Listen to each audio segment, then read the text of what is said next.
നമ്മുടെ face glow oil, അതായത് വർണ്ണിം ഓയിലിനൊക്കെ enquiries വരുന്ന സമയത്ത് എപ്പോഴും ആളുകൾ ചോദിക്കുന്ന ഒരു സംശയമാണ്, ഇത് എല്ലാ സ്കിൻ ടൈപ്പുള്ള ആളുകൾക്കും യൂസ് ചെയ്യാൻ പറ്റുമെന്നുള്ള കാര്യം.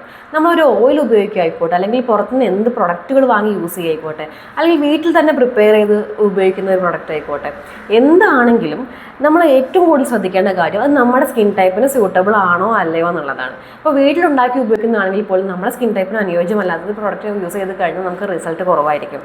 അപ്പോൾ ഒരു എണ്ണയുടെ കാര്യം പറയുകയാണെങ്കിൽ അത് ഏത് എണ്ണ ആയിക്കോട്ടെ, ഈ എണ്ണയാവാം അല്ലെങ്കിൽ വേറെ ഏത് എണ്ണയാണെങ്കിലും ഏറ്റവും സ്യൂട്ടബിൾ ആയിട്ടുള്ള ആളുകൾ എന്ന് പറയുന്നത് കുറച്ചൊരു ഡ്രൈ ആയിട്ടുള്ള സ്കിൻ ടൈപ്പുള്ള ആളുകൾ, അല്ലെങ്കിൽ നോർമൽ ടു ഡ്രൈ ആയിട്ടുള്ള ആളുകളൊക്കെ ആയിരിക്കും ഓയിൽസ് എപ്പോഴും സ്യൂട്ടബിൾ ആയിരിക്കുക. അതേസമയം അക്നെ പ്രോൺ ഓയിലി സ്കിൻ എന്ന് പറയുന്ന ഒരു കാറ്റഗറി ഉണ്ട്. അതായത് ഇപ്പം നമ്മൾ മുഖത്തൊക്കെ എണ്ണ ഇട്ട് കഴിഞ്ഞാൽ, അല്ലെങ്കിൽ തലയിൽ എണ്ണ ഇട്ടാൽ പോലും മുഖക്കുരു വരുന്ന ആളുകളുണ്ട്. അപ്പോൾ അങ്ങനെയുള്ളവർക്ക് ഒരെണ്ണയും മുഖത്ത് ഉപയോഗിക്കാതിരിക്കുന്നതാണ് നല്ലത്. അത് അവരുടെ സ്കിൻ ടൈപ്പിൻ്റെ പ്രത്യേകതയാണ്. ഇപ്പം ഡ്രൈ ആയിട്ടുള്ള സ്കിന്നുള്ള ആളുകൾക്ക് വർണ്ണിം ഓയിൽ യൂസ് ചെയ്ത് കഴിഞ്ഞാൽ, അല്ലെങ്കിൽ ഒരു ഓയിൽ യൂസ് ചെയ്ത് കഴിഞ്ഞാൽ പെട്ടെന്ന് റിസൾട്ട് കിട്ടും. പക്ഷേ അതേസമയം ഈ അക്നെ പ്രോൺ ഓയിലി സ്കിൻ ഉള്ളവർ ഒരു എണ്ണ യൂസ് ചെയ്ത് കഴിഞ്ഞാൽ അവർക്ക് നെഗറ്റീവായിട്ടുള്ള റിസൾട്ടാണ് ഉണ്ടാകുന്നത്. ഒരു പക്ഷേ അവർ മുഖത്ത് കുരു വന്നേക്കാം. അപ്പം നമ്മൾ എപ്പോഴും ഒരു പ്രൊഡക്റ്റ് യൂസ് ചെയ്യുമ്പോൾ എപ്പോഴും അത് നമ്മുടെ സ്കിന്നിന് സ്യൂട്ടബിൾ ആണോ എന്ന് ശ്രദ്ധിച്ചിട്ട് വേണം നമ്മൾ ഉപയോഗിക്കാനായിട്ട്.